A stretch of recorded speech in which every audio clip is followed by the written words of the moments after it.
This is a quote by Jennifer Weiner. Divorce is not such a tragedy. A tragedy is staying in an unhappy marriage and teaching your children the wrong things about love. My name is Jenny Washira, a counseling psychologist and also a divorce recovery coach. I am the founder of Sadref Africa. This is to welcome you to our show. This is my story, whereby we get to share real and candid conversations about our life's experience. You will get to hear amazing stories from people who have gone through divorce.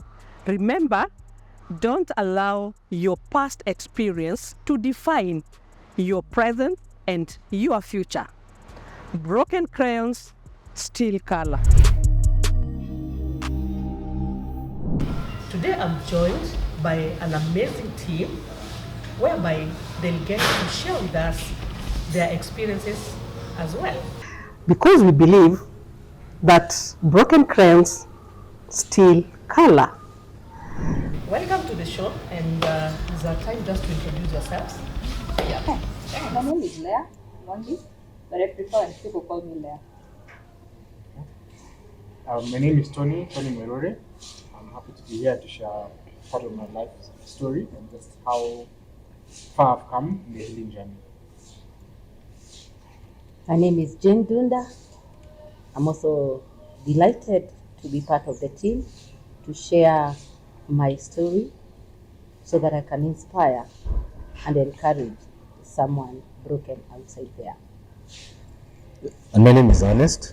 I'm also happy to be here and looking forward to sharing how I got my peace. I got to the place I am right now. Wonderful, wonderful. Thank you so much. And just thinking, okay, today we'll be talking about our healing journey.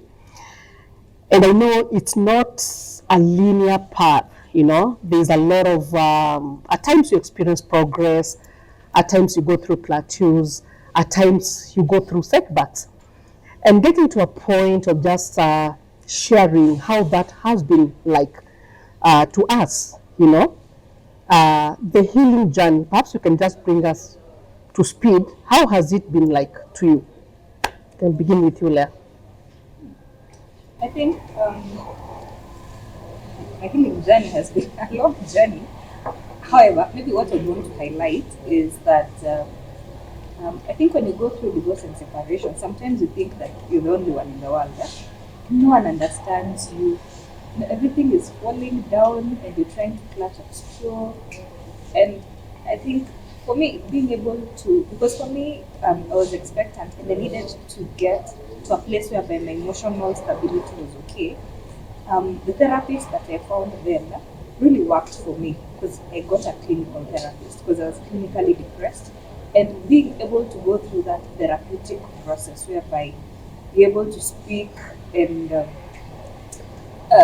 rant, sometimes just speaking and ranting about what you're going through, it was a good starting place. And even the fact that I was able to identify that this is not normal, because most of the times I would find myself sleeping. I don't know if someone else had a similar experience. Like I would sleep the whole day. I wouldn't care for work. For me to realize that I was depressed, I started snapping at my kids. And I was like, this is not normal. This is like I need to get help. And I reached out to a friend who referred me to that therapist. And it really worked for me because I was able to get some form of healing then.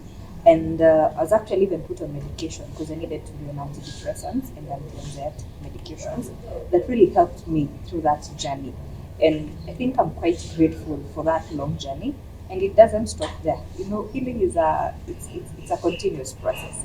And I think I really am grateful that was to actually my friends who referred me there. That's Faith and Byron. I was able to get healed. Wow. And from what Leah is saying, I don't know whether Ernest you can relate with that. She has pointed out some signs that led her to seeking help. Like getting into depression to a point of taking antidepressants. getting to a point where she could, yell or rather, at her children.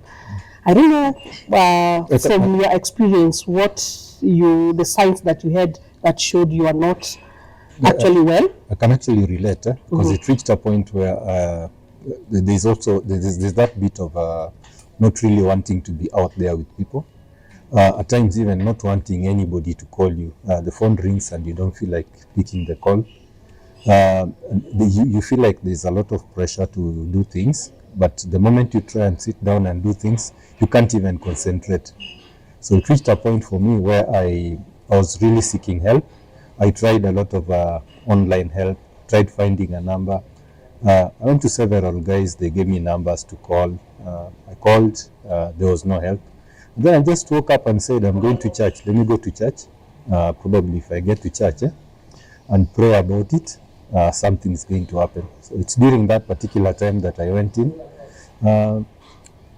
Just talked to somebody randomly and said, hey, this is what I'm going through. By that time, I was ready to feel as vulnerable as it is, as long as I get a solution to the way I was feeling.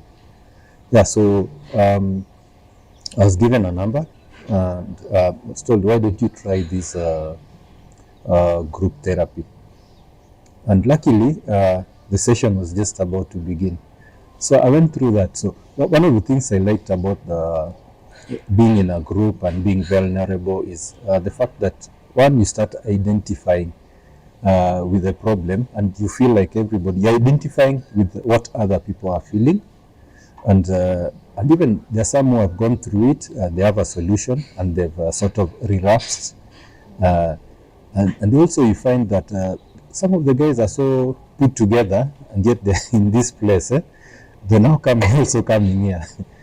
But eventually, as we went through it, I started reaching a point where I realized some of the issues were on my side.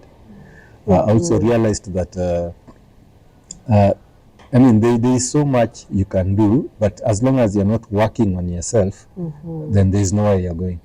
Then I realized 3-4 weeks into the conversations, I started getting some kind of peace I've never seen. And that's when I realized I was holding on to so much that was actually injuring me instead of treating me. So for me, it's a journey that I've gone through. It's about 8 months. I still relapse. By the times now, I'm sure about what to do after I've relapsed. I know what to do when I feel in a particular way, how to handle my emotions. And I think it's a journey that I would actually advise a lot of people to take in terms of go out there is help. Yeah. Wow. There's something I can also resonate with what Ernest is saying. In terms of when you're hurting, when you're in pain, you can easily focus on the other person, But getting to a point where you acknowledge that there's something that I need to work on, there's also my part that I participated or contributed to the failure of the relationship or the marriage. And according to Jane, I don't know in your healing journey whether you encountered such where you got to a point of realizing there's what you needed to do as a person without pointing fingers on the people around you. Yeah, thank you, Jenny. Maybe my journey is slightly different because it was, to me, the first instant is that it was such a shock. It was such great loss because I was living a marriage I had worked on for 30 years. And so I got confused. Even when I went to live with my friend, because I lived with a friend for 3 months. For those 3 months, I did not know what to do. I was looking at, I have left with nothing. I have my children and they are grown up. I don't know what to do with them. I don't know what to do with my relatives. I don't know what to do with my friends. I don't know what to do with the leadership in the church that I was holding. I don't know what to do with my workmates, my colleagues, the ones that were under me. So I was totally confused. And it took me some time through my shock period before I now started bargaining and started feeling like, did I make the right decision?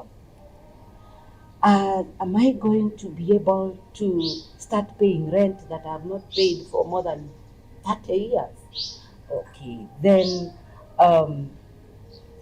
before I could start thinking about how to move on, I did not see any future. I had seen darkness totally. And at one time, I faced all those rejection in the church. They felt like, how can we be led by someone who has not been able to lead her family? With my friends in the groups, they were all feeling like, this one, she must be the one who is not acting like the noble woman of Proverbs that one. How can she be breaking her marriage after 30 years? What is this that you have seen that will have made you break? And therefore, the journey started with that. Great loss, shock, bargaining, and until at one time, thank God to Corona, when the Corona, because it was 2019, during the lockdown, I felt I was going to die, because here I am with the big boys and my daughter. They are all grown up and they are wondering, Mom, what is happening? And they have all now left the big house we are living in, and they have come to the single room that I am living in. And during Corona, I was like, now how do I go about this? I didn't even know about therapy. But I thank God to my 3 friends. You know, those 3 friends that are root, not leaves, not stem, but root. Because the leaves and the flowers had left. But now I was left with 3 friends who stood with me and told me, Jane, there is life after this. And that is when I took the initiative of registering an online course on counseling. Because I was like, maybe if I do counseling, I will understand why all this has to happen after 30 years. And so my journey started taking another dimension. I did it was 5 weeks counseling. And through the units, I now started doing an introspection. I started thinking about, okay, so this is what happened. Okay, now I'm understanding why this was. And now I'm understanding, so I have also enabled these habits for so long. And therefore, the units went opening my mind. And I started understanding, okay, so for this abuse to take place, I have a part to play.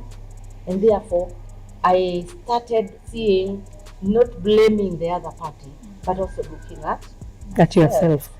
Perhaps let me cut you short a bit so that we get back to that, because there's something I want we capture there. Yeah, so we'll just go on a short break, then we pick it up from there.